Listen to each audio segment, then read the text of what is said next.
Ya, warga Jakarta akan kembali menjalani PSBB yang jauh lebih ketat dari saat ini, Saudara. Demi menyelamatkan nyawa dari COVID-19, pergerakan sejumlah sektor usaha bakal dibatasi, bisa jadi termasuk pusat perbelanjaan. Tuas rem darurat ditarik. Dalam hitungan hari, warga ibu kota Jakarta harus menjalani pembatasan sosial berskala besar yang jauh lebih ketat.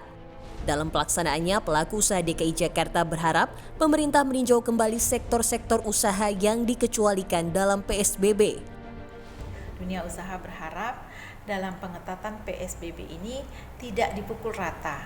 Kami sepakat bagi dunia usaha yang tidak menerapkan aturan dan protokol kesehatan harus ditindak. Namun apabila tempat usaha yang sudah menerapkan protokol kesehatan secara ketat, harusnya mendapatkan apresiasi khusus dan dapat tetap dibuka dengan pengawasan yang ketat pula. Ada 11 bidang usaha vital yang akan diperbolehkan berjalan dengan kapasitas minimal, termasuk kesehatan, bahan pangan, dan energi. Pelaksana tugas Kepala Dinas Pariwisata dan Ekonomi Kreatif DKI Jakarta Gumilar Ekalaya mensinyalir pusat perbelanjaan atau mal bisa ikut ditutup kembali, kecuali supermarketnya dan layanan pesan antar bagi restoran. Hal ini mengacu pada aturan PSBB terdahulu. Meski demikian, kita masih harus menunggu peraturan gubernur yang tengah disusun untuk kepastiannya. Tim Liputan Kompas TV. Ya, sementara itu, Saudara, PSBB yang semakin ketat akan sia-sia jika kedisiplinan tidak ditegakkan. Pakar epidemiologi mengingatkan PSBB kali ini membutuhkan dukungan total semua pihak. PSBB itu akan efektif ya jika bisa dilakukan secara total ya, dan juga didukung oleh seluruh sektor ya, termasuk juga berbagai stakeholder termasuk di sini dari mulai masyarakat ya, industri, kalangan usaha ya, termasuk pemerintahan di berbagai level dari berbagai level dari mulai pusat sampai daerah. Ya, kita akan berbincang dengan Fety Kwartati, Wakil Ketua Umum Himpunan Penyewa Pusat Perbelanjaan Indonesia atau HIPINDO, untuk membahas lebih dalam dari sisi pelaku retail. Selamat malam, Bu Fety. Selamat malam, baik. Oke, Bu Fety, yang kita tahu bahwa kita memang masih akan menunggu detailnya dari Pemprov DKI Jakarta, mana saja nanti sektor yang akan ditutup. Yang jelas katanya bahwa tempat keramaiannya yang nanti mungkin akan ditutup begitu. Tidak terkecuali mungkin kemungkinannya pusat perbelanjaan. Nah, apa tanggapan dari HIPINDO soal hal ini? Apakah setuju kalau memang nanti pusat perbelanjaan harus ditutup? Ya, jadi sebenarnya retail ini adalah salah satu industri yang terkena dampak sangat signifikan dari mulai pandemi ini terjadi di bulan Maret.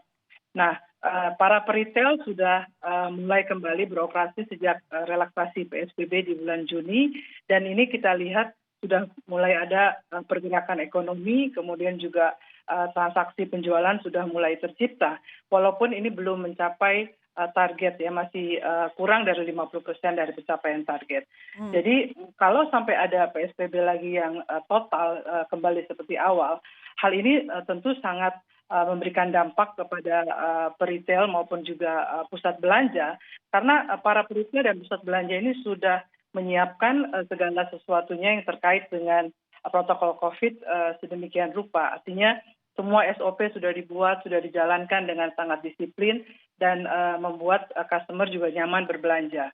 Jadi dari kami HIPINDO maupun juga pusat belanja sangat mengharapkan agar bisnis retail ini tetap berjalan, tentu dengan disiplin protokol yang sudah disiapkan sebelumnya. Artinya yang sekarang ini para peritel sebenarnya sudah konsisten untuk ikut membendung penyebaran COVID-19 gitu, Bu Fety mau bilang? Ya, sudah sangat konsisten dan sangat disiplin, Mbak, terutama memang kami sudah sepakat antara retail dan juga pusat belanja untuk mendukung program COVID, artinya program protokol COVID seperti ini. Bahkan sudah dibuatkan SOP untuk per masing-masing konsep. Karena memang dengan begini bisnis bisa jalan dan kesehatan pun juga bisa dijaga.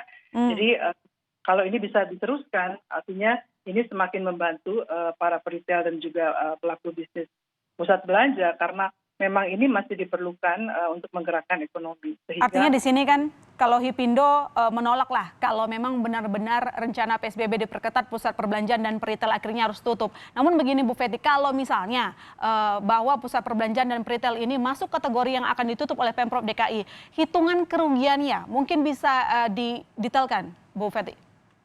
Ya, kalau misalnya kerugian pasti sangat besar sekali ya, karena ini juga sudah berlangsung berbulan-bulan, terutama kewajiban dari para peritel dalam hal sewa, kemudian juga kepada supplier, kepada karyawan, kepada pemerintah. Jadi kerugiannya sudah sangat besar, Mbak. Jadi memang penting sekali untuk ini tetap beroperasi dengan disiplin yang tinggi.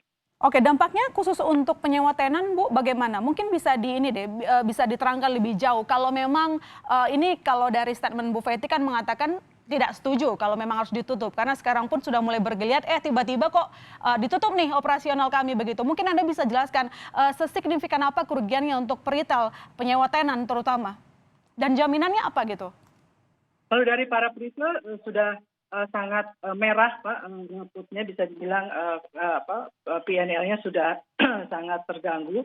Artinya income yang diperoleh walaupun saat ini sudah dibuka dengan disiplin yang tinggi, tetap saja belum bisa menutup kos-kos yang ada. Ya, jadi apalagi kalau itu kembali kepada yang awal, itu sangat banyak perusahaan yang bisa terganggu dan bahkan bisa menutup dan juga mengurangi karyawan gitu. Artinya berat ya Bu kondisinya sekarang untuk tenan? Oke, kalau begitu kan sebenarnya ini Pemprov DKI punya insentif untuk dunia usaha. Apakah itu tidak cukup atau mungkin kurang pas gitu insentif yang diberikan? Ya, karena memang sebenarnya yang diperlukan oleh tenan ini adalah traffic ya. Daya beli dan juga customer merasa nyaman kembali berbelanja di pusat belanja maupun di toko-toko retail lainnya. Nah, ini yang belum kita lihat maksimal hasilnya. Jadi artinya kalau PSBB itu mau diterapkan, selayaknya tidak diterapkan secara merata terhadap semua konsep, karena memang ada konsep-konsep yang tetap bisa berjalan dengan disiplin yang tinggi. Misalnya F&B dengan hanya take away, itu pun juga tidak cukup untuk menggerakkan ekonomi atau menghidupi dari bisnis peritel itu sendiri. Oke, Bu Fetty, ini pertanyaan terakhir saya. Sebenarnya bagaimana sih kondisi tenan saat ini peritel dan terutama kalau kita lihat kan berkaca di beberapa waktu yang lalu ketika PSBB diberlakukan ada PHK dan lain sebagai macamnya gitu. Apakah kali ini ada potensi-potensi itu juga kalau misalnya PSBB diperketat? Ya, itu sangat mungkin sekali kemungkinan tersebut, Mbak, karena memang secara keuangan atau hitungannya sudah tidak masuk antara penjualan dan juga biaya-biaya yang harus dikeluarkan. Otomatis sebenarnya pelaku bisnis ini mau semua kewajiban bisa dipenuhi ya, terutama kepada karyawan. Tapi kalau sudah tidak ada lagi kesanggupan, itu juga menjadi hal yang mungkin saja terjadi gitu. Oke, baik. Terima kasih Bu Fetty. Yang jelas kita masih akan tetap menunggu bagaimana nanti pengumuman resmi secara detail siapa saja atau sektor mana saja yang mungkin akan terkena kebijakan yang baru ini yang lebih ketat. Namun yang pasti tujuannya kita harus satu sama ekonomi, kesehatan, kalau bisa sih jalan berbarengan begitu ya. Tapi kalau tidak mau ya kita ikuti bagaimana nanti kabarnya hari Senin. Terima kasih Bu Fetty telah bergabung di Berita Utama.